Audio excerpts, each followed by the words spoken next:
dalam ultra distance kita tak apa kalau misalnya kau kayuh slow.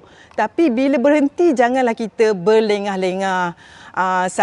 Bagi saya macam itulah orang panggil saya guru besar. Bila orang kata boleh berhenti tu, saya akan cakap 5 minit. Kenapa? Sebab kita nak jaga masa kita. Kita kayuh tak perlu laju, tapi bila kita berhenti pun kita kenalah jaga masa kita. Itu sebenarnya dalam ultra cycling.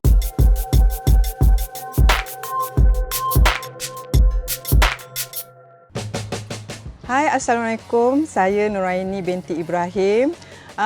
Ramai yang panggil saya Kak Nora ataupun GB, stand for guru besar, tapi tak ada kena-mengena dengan mana-mana sekolah. Itu just panggilan kawan-kawan. I was a lecturer before, mengajar di Sunway University College. Tapi pada tahun 2012 saya resign. Saya telah berkeluarga dan mempunyai 2 orang anak. Saya mula berkayuh ultra pada tahun 2017. Masa tu kayuh dengan MTB je. Berkayuh dalam 180, 200, paling jauh 220. Tapi orang kata yelah kayuh MTB, berkayuh jauh ni berat lah ya.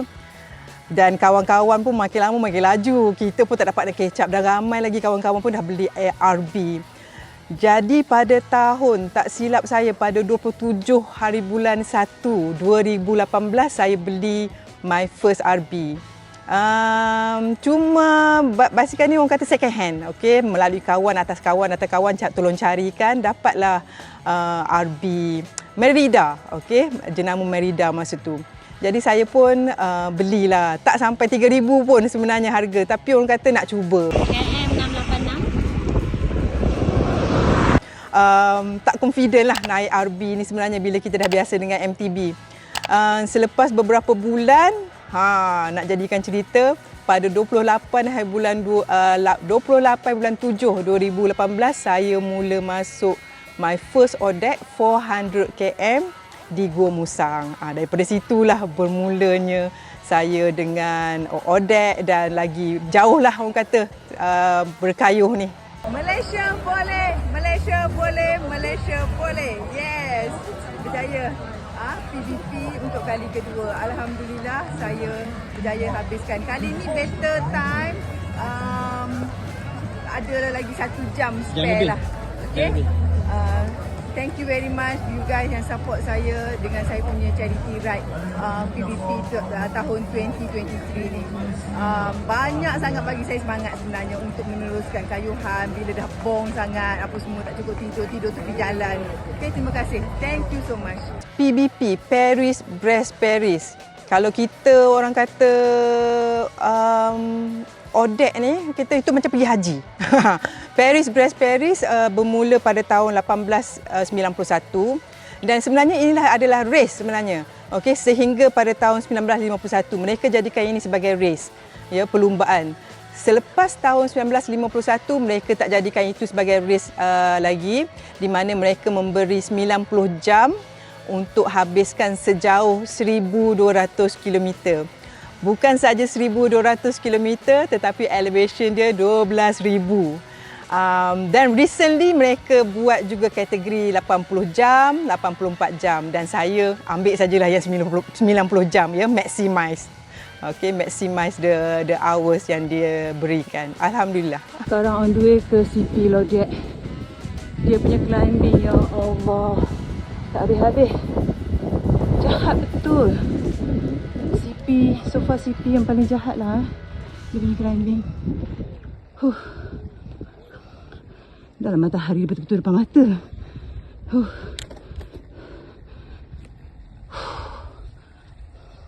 Kincir angin.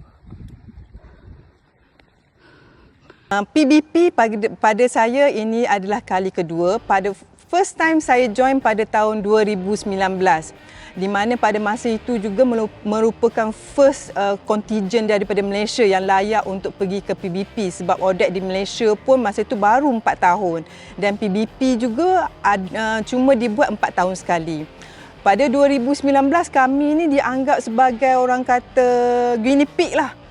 Kalau tak tahu berenang, buang dalam dalam kolam, good luck. Ya, jadi macam orang kata quite suffer lah ya, sebab kita tak tahu macam mana keadaan di sana dan daripada segi cuaca especially. Alhamdulillah cuaca mendung je sekarang. Harap-harap sampai ke petang lah mendung. InsyaAllah. 2019 saya belanjakan dalam 6,000 sahaja. Tapi pada tahun 2023, 10,000. Ya, daripada registration, flight cost, accommodation, makan minum dan sebagainya. Memang orang kata terasa jugalah, tapi orang kata bila kita ni mempunyai impian, ya, jadi kita orang kata willing to spend. Bagi saya bila kita spend duit untuk something experience yang orang lain takkan dapat beli, bagi saya ianya amatlah berbaloi.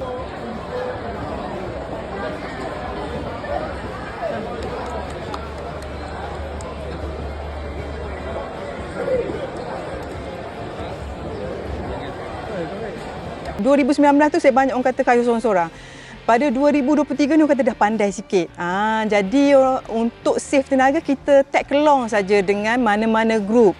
Ada masa saya tag along dengan group Germany, ada masa saya tag along dengan group daripada Denmark, daripada Japan, and then make friends. Okay, ada sekali tu saya mengantuk yang amat.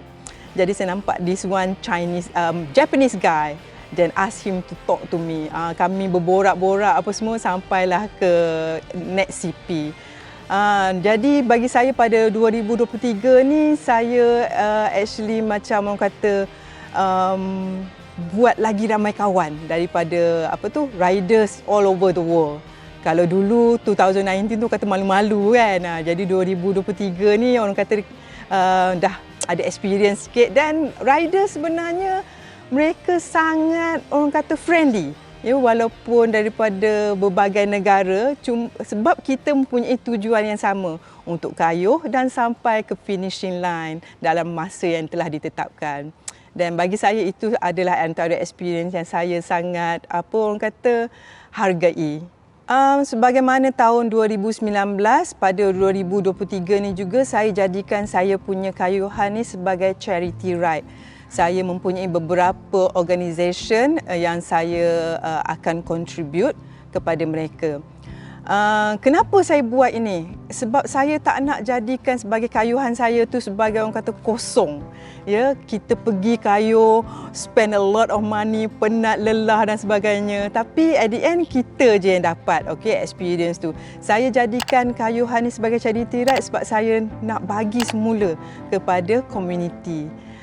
Jadi alhamdulillah, saya rasa at the same time bila kita ada niat yang baik ini, alhamdulillah Allah tolong kita daripada berbagai segi. Banyak apa yang saya alami di sana dipermudahkan. Along the way ada saja bantuan, ada saja orang kata kemudahan. Okay, pada 2023 saya bawa basikal ni untuk PBP. Cannondale Super 6 Evo. Saya tak upgrade apa-apa pun sebenarnya. So ini sebenarnya daripada kilang lah, senang cerita. Group set dia Artegra.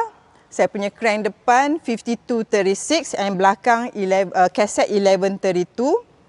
And then ni memang saiz perempuan lah. Saiz dia 44 je. Bila kita bercakap pasal saiz ni sangat-sangat penting bila kita buat ultra distance. Kalau misalnya saiz tak kena, dia akan makan badan. Ya, boleh sakit pinggang lah apa semua, dan juga mengenai kita punya saddle. Bagi saya tak banyak sangat maintenance bagi saya lah ya. Bila kita pilih saddle dan ketinggian seat post kita tu sangat memainkan peranan, sebab kalau kita buat ultra distance ni ada orang yang akan melecek dan sebagainya. Dan memang orang kata suffer lah, nak kayuh 200 km pun tak mampu kalau misalnya kita mempunyai masalah tersebut. Dan bagi saya alhamdulillah lah, basikal ni saya tak ada upgrade apa-apa lah ya, melainkan recently hari tu tukar saddle je, sebab saddle saya hari tu dah rosak teruk sangat selepas Edinburgh London. Ya, saya dah tukar saddle saja. Yang lain-lain saya tak ada tukar lah. This is a basic yang saya beli dahulu. Okay. So, Cannondale Super 6 Evo. Alhamdulillah. Kami menuju ke Cameron Sungai Koyan.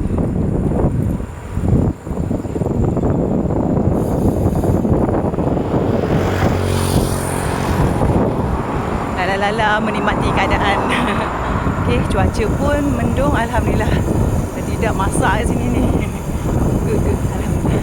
Rutin mingguan saya, kalau weekend tu saya akan cuba buat minimum 200 hingga 300 km dan during weekday saya akan buat 50 hingga 70 km per session, 2 jam hingga 3 jam.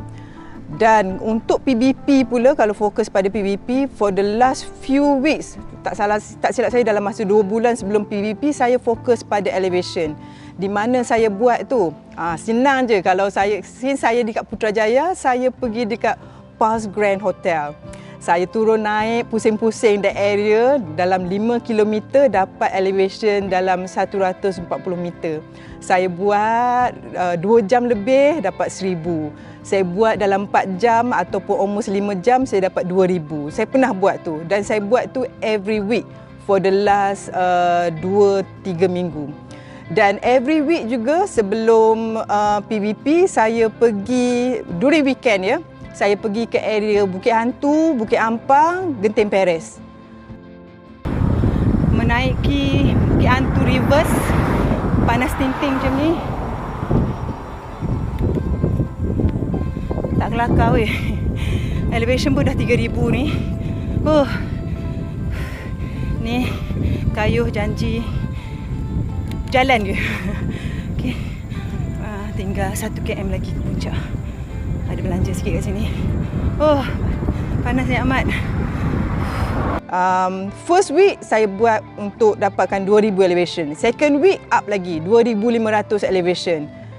Kemudian 3000 elevation dan the last one saya buat 3500 elevation. Jadi saya memang kata tackle bukit je.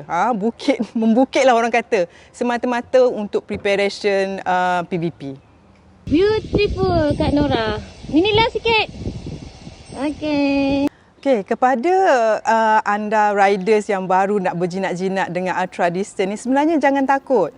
Ya, kita memula daripada bawah. Okey, saya pun bukan kayuh-kayuh terus buat ultra distance, tak. Bermula daripada orang kata buat 100 dulu, kemudian 150, 200 dan seterusnya. Dan jangan orang kata terpedaya, orang kata masa awal-awal tu pergi push laju-laju. Sebenarnya tak perlu. Kami mempunyai special calculation sebenarnya bila buat ultra distance ni, di mana dia punya rule of thumb biasanya 5 jam untuk the first 100 km. Okey, 5 jam 100 km. Itu untuk kalau macam rolling ataupun tak adalah elevation teruk sangat. Kalau misalnya elevation yang agak tinggi dan sebagainya, kita ada calculation lain. Contohnya 100 km 6 jam ataupun 7 jam termasuk berhenti. Dan bila kita cakap pasal berhenti ni, dalam ultra distance kita tak apa kalau misalnya kau kayuh slow. Tapi bila berhenti janganlah kita berlengah-lengah. Bagi saya macam itulah orang panggil saya guru besar. Bila orang kata boleh berhenti tu, saya akan cakap 5 minit. Kenapa? Sebab kita nak jaga masa kita. Kita kayuh tak perlu laju, tapi bila kita berhenti pun kita kenalah jaga masa kita. Itu sebenarnya dalam ultra cycling. Dan kepada ladies out there yang ingin buat ultra cycling, kita kena cari orang kata kawan yang juga dalam kelompok ultra cycling. Dan orang kata buat training sama-sama, cuba dapatkan orang kata mood yang sama ya. Jangan kita ada kawan dengan orang yang suka racing tapi kita nak buat ultra cycling, tak menjadi. Sebab bila orang kata lepas 100 km kita dah push too hard, nak masuk the next 100 to 200 dah tak mampu. Jadi kat situ salah percaturan. Jadi bagi saya, dan satu lagi nasihat saya kepada ladies out there yang nak cuba ultra cycling ni, kita jangan malu. Ya, tak kisah kalau misalnya kalau first time kita join mungkin kita tak mampu nak pergi, the next time kita cuba lagi. Ya, cuba lagi dan cuba lagi. InsyaAllah. Okey, jangan malu.